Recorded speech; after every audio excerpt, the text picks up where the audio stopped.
안녕하세요. 전기신경치료학회입니다. 여러분, 회전근개 파열이 되면 수술밖에 방법이 없다고 생각하시는 분이 혹시 계십니까? 만약에 수술 외에는 방법이 없다고 생각하셨다면 오늘 그 고정관념을 없애드리도록 하겠습니다. 전적으로 이 내용은 제 개인적인 의견이고요. 병원에서 임상 30년을 넘긴 입장에서 여러분들께 말씀을 드리는 거니까 이 점 참고해 주시기 바랍니다. 어깨에는 여러 가지 원인이 있습니다. 그 중에 하나 회전근개 파열과 관련해서만 간단하게 여러분들께 말씀을 좀 드려보도록 할게요. 어깨에는 이렇게 두툼하게 어깨 관절을 감싸고 보호해주는 근육들이 있습니다. 어깨 관절은 허공에 매달려 있는 관절이고요. 중력의 영향을 받지 않습니다. 여러 각도로 다양하게 사용이 되는데 어깨를 움직이게 해주는 주요한 근육은 이렇게 보시는 것처럼 하나, 둘, 셋, 그리고 안쪽으로 넷, 이렇게 네 개의 근육이 있어요. 자, 이 네 개의 근육 중에서 여러분 보실 때 구조적으로 보면 여러 가지 예를 들 수도 있지만 마치 이 근육입니다. 이 근육 같은 경우에는 마치 기차가 터널을 지나가는 듯이 어떤 구조물 밑으로 이렇게 근육이 지나가고 있죠. 네, 그러다 보니까 움직일 때 여러 각도로 움직이다 보면 이 부분에 손상을 많이 입는 것 같아요. 이런데 그래서 약간 뭐 충돌도 생기고 파열도 생기고 합니다. 그래서 대부분 회전근개 파열은 이 근육이 파열이 많이 옵니다. 그러니까 일반적으로 여러분들이 회전근개 파열이 왔다 그러면 이게 이제 극상근인데 극상근 파열을 의미한다라고 말씀드려요. 참고로 어깨의 통증의 원인, 질환의 원인은 여러 가지입니다. 근데 그 중에서 가장 흔한 회전근개 파열에 대해서만 좀 말씀을 드렸습니다. 그럼 회전근개 파열에 걸리는 사람의 유형은 어떨까요? 예, 아주 간단합니다. 예, 어깨를 많이 쓰는 사람. 많이 쓰면 당연히 빨리 낡겠죠. 낡아서 많이 아플 수 있고요. 그 다음 선천적으로 관절이 약한 사람입니다. 이건 제가 환자분들한테 얘기를 하는데 사람은 태생적으로 공주로 태어나는 분이 있고 무술이로 태어나는 분이 있어요.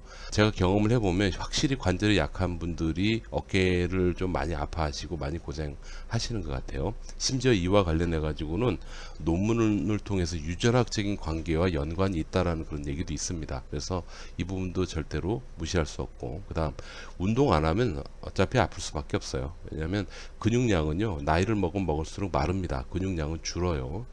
예, 그 나이 앞엔 장사가 없죠. 그래서 여러분 건강할 때 어깨 및 다른데 모든 부분에 대해서 건강할 때 꾸준하게 운동해 주시고 근육량을 지킬 수 있도록 애를 쓰시는 게 좋습니다. 어쨌든 어깨를 많이 쓰고 선천적으로 관절이 약하고 운동을 하지 않는 사람, 이런 사람들이 회전근개 파열에 걸릴 가능성이 굉장히 높아요. 그러나 진짜로 회전근개에 걸리고 또 오래 고생하는 사람은 다른 데 있어요. 이거 혹시 알고 계셨어요? 바로 다 낫지도 않았는데 정상적으로 사용하는 경우입니다. 이 말을 하면요 이렇게 얘기하시더라고요. 아니 누가 다 낫지도 않았는데 미쳤다고 정상적으로 사용해, 아픈데. 예, 이렇게 말씀하시는 분들이 계세요. 예, 맞아요. 예, 그렇게 말씀하시는 게 맞아요. 사실입니다. 지극히 정상적이시기 때문에 이런 실수를 하게 되는 겁니다. 그걸 말씀드리는 거예요. 여러분들은 안 아프면 다 나은 걸로 생각하시잖아요. 예.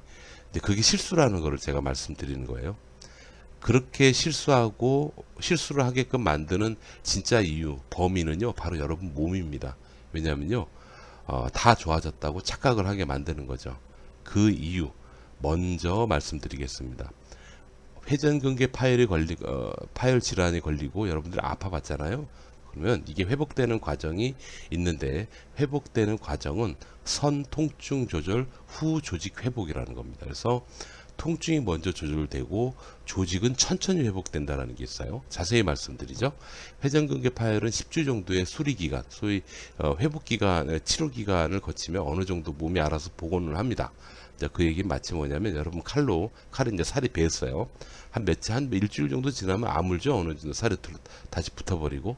예, 그게 이제 소위 수리기간이라 그러는데, 힘줄 같은 경우는 대략 10주 정도면 그렇게 어느 정도 복원이 되는 거예요. 예, 근데 그 문제는 복원이 되고, 그 다음에 그 복원된 그 부분이 나중에 흉터만 남고 멀끔해질 때까지 1년 정도의 다듬는 시간이 필요하죠. 그래서 회전근개 파열이라는 진단을 받잖아요. 그럼 여러분들은 뭘 생각하셔야 되냐면 한 1년 정도는 지나야 건강해진다 라고 생각하시는 게 좋아요. 이게 바로 논문에서 나오는 얘기고요. 한두 편의 논문에서 이렇게 정의를 내리는 게 아닙니다. 회전근개 파열은 1단계, 2단계, 3단계 나뉘어로 회복이 돼요. 회복이 되는데 1단계 때가 염증기라고 합니다. 이때 굉장히 많이 아파요. 근데 2단계 접어들잖아요. 염증기를 지났기 때문에 통증이 서서히 줄어듭니다. 잘 들으십시오. 3단계에 접어들면 움직일만 합니다. 통증이 더 준다는 뜻이죠. 바로 3단계에 접어드는 과정이 대략 10주 정도 걸린다는 얘기예요. 이 시점부터는 이 시점 이후부터는 여러분들이 잘만 관리하시면 통증이 확 줄어요. 혹은 전혀 못 느낄 수도 있어요. 그런데 회전근개 파열이 완전히 회복되기 위해서는 1년 정도의 기간이 필요하다고 제가 말씀드렸죠. 그러니까 1년 정도 동안은 아직 온전하지 않은 거예요. 하지만 여러분들은 어떻습니까?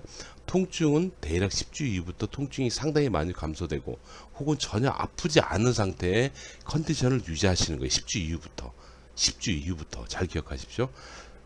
그래서 여러분들께서 어떻게 하냐면 안 아프시니까 본래 1년 정도까지는 덜 사용하고 어깨에 좋은 운동을 하면서 살살 달래가면서 기다려야 되는데 안 아프니까 좋아진 줄 알고 막 쓰게 되시는 겁니다. 그러니까 여러분들이 잘못은 아니에요. 병원에서 제대로 얘기를 해주고 또 여러분들도 인지를 하셔야 되는 내용입니다. 그럼 다시 통증이 나타나고 3단계로 회복이 되다가 다시 1단계로 돌아가 버리는 경우, 이게 아주 허다한 거죠. 이런 분들이 보통 어떻게 말씀하시냐면 몇 년 전에 처음 아팠는데 어떤 치료를 해가지고 좋아졌어요. 좋아졌는데 몇 개월 후에 다시 아프고 또 이런 과정을 계속 반복한다는 거죠.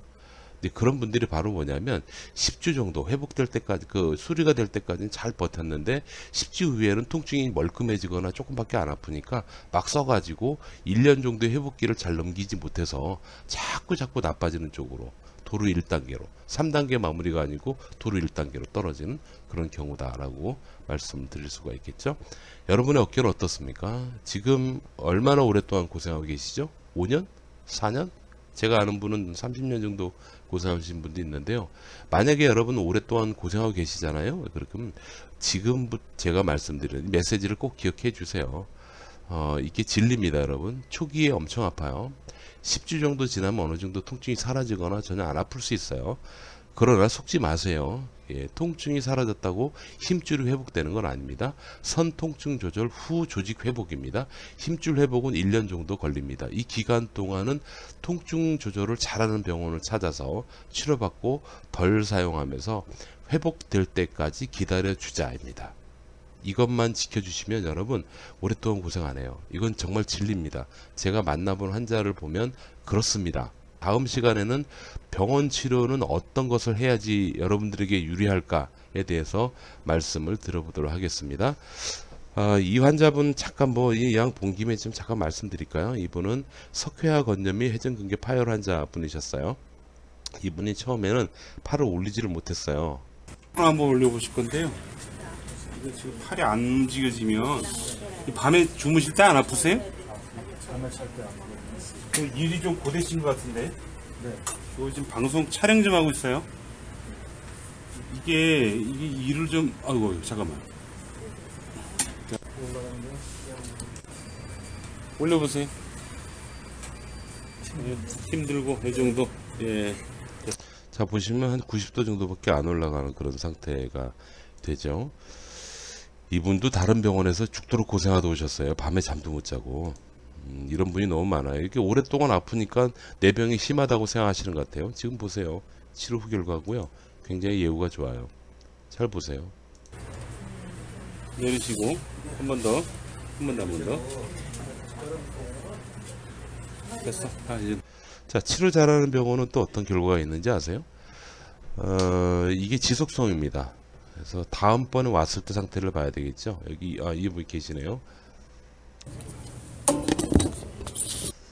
결과 한번 보죠. 넘어갔으니까 ERT하고 마무리 해드려? 네. 이것까지 돼야지 끝나는 거야. 네. 자, 치료 방법은 여러 가지가 있어요, 여러분. 여러 가지가 있는데 여러분들한테 유리한 치료가 어떤 건지에 대해서 제가 다음 시리즈에서 여러분들께 말씀을 드린다는 얘기입니다. 여러분 건강하십시오. 감사합니다. 자, 지금부터 저희 전기신경치료 학회 선생님들이 근무하시는 병원을 찾을 수 있는 방법 아주 간단하게 설명을 드려보도록 하겠습니다. 이거는 핸드폰상에서는 찾기는 어렵고요. 핸드폰은 좀 이따 말씀드리고, 컴퓨터로 먼저 찾는 방법을 알려드리면, 이게 이제 내용은 다르지만 여러분들이 컴퓨터로 보는 저희 그 영상이에요. 영상 하단에 보시면 게시자 이름이 있습니다. 전기신경치료학회 WCNE 하고 여기 이미지가 있죠. 아무거나 눌러 보십시오. 이렇게 누르시면 이렇게 유튜브 상에 저희 홈페이지가 나와요. 제 홈페이지가 나오는데, 상단 이미지 있죠. 예, 상단 이미지 우측 하단에 보시면 전기신경치료학회라고 조그맣게 써 있습니다. 이쪽으로 들어가십시오. 들어가시면 저희 학회 선생님들이 모여서 이 공부하는 곳이에요. 사실은 공부하는 곳인데, 환우분들이 워낙 많이 여쭤보셔 가지고 지금 일반 환우분들도 쉽게 들어올 수 있도록 개방형 카페로 바꿔놨어요. 간단히 회원 가입을 하시고요. 회원 가입하시고, 옛날에는 여기 우리 카페 지도라고 있어가지고 지도상에서 쉽게 볼 수 있었는데 이제 그게 안 되고요. 여기 게시판 메뉴들 보면 신입회원 보면 서울, 경기, 충청도, 전라도, 경상도, 강원도, 제주도로 나뉘어져 있죠. 이쪽에 들어가시면 돼요. 그래서 여러분 가까운 곳 있잖아요. 여러분 계시는 지역에서 가까운 곳을 번거롭지만 여기서 찾아보십시오. 이렇게 찾으시면 병원이 그렇게 많지는 않습니다. 많지는 않은데 아마 쉽게 찾으실 수 있을 거다라고 좀 말씀을 드릴 수 있겠습니다. 여기서 찾으시면 돼요. 이렇게 가입하고 찾으시면 된다라는 거. 그 다음 네이버에서 찾는 방법도 있는데요. 네이버의 검색창에다가 전기신경치료학회 이렇게 쓰시면 돼요. 쓰시면 웹사이트에 이렇게 나오거든요. 유튜브 말고 여기 오시면 전기신경치료학회에서 여기 그 카페가 있죠. 이거는 저희 유튜브 상에 하는 거고, 요 학회 여기를 들어가시는 거예요. 이렇게 들어가시면 바로 찾을 수가 있습니다. 이거는 인터넷 그 핸드폰으로도 가능합니다. 그래서 그렇게 찾아서 검색해 보시면 될 거다라는 거 말씀드려요. 감사합니다.